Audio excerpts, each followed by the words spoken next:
నీకు అన్ని రకాలుగా ఒకవేళ నీవు ఈ బంధనాలు ఈ కుట్రలు ఇవన్నీ ఛేదించుకొని నీవు అధికారం వైపు వస్తున్నటువంటి సందర్భం ఉంటే వీళ్ళందరూ కలిసి నేను ఆ రాజకీయం అంటే అది చేయగలుగుతాను. ఎంత పెద్దదని ఎమ్మెల్సీ అంటే ఏదనుకుంటున్నావు? హలో హలో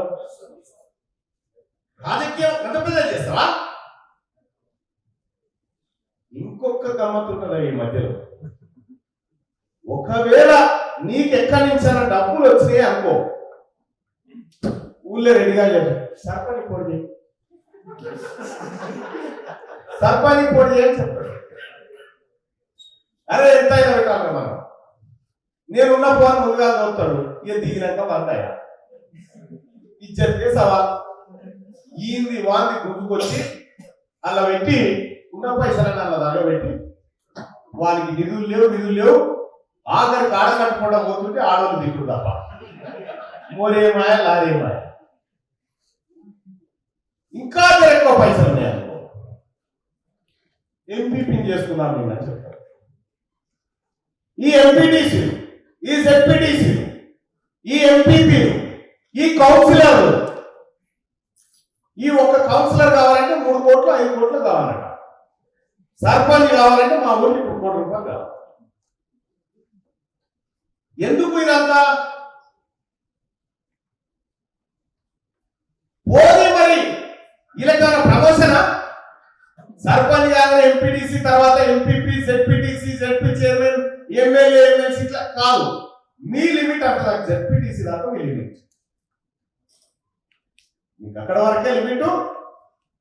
ఇంకా విచిత్రం ఏంటంటే ఈ బీసీ ఎస్సీ ఎస్టీలకు రిజర్వేషన్లు వస్తున్నాయి.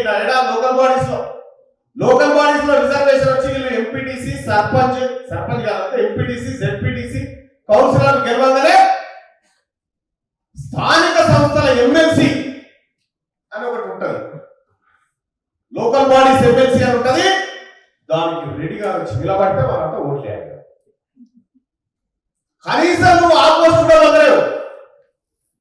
నిన్ను ఎట్టి పరిస్థితిలో ఈ అసెంబ్లీ మండలి అనేటువంటి సీటు రుచి చూడలేరు అన్నాడు.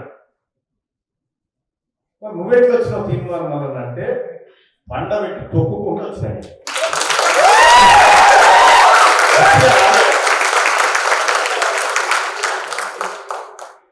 వట్టిగా రాలేదు,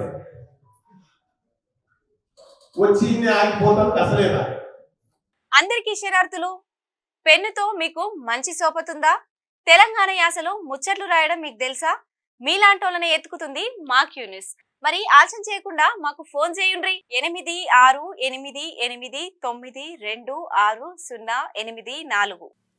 లైక్ చేయండి.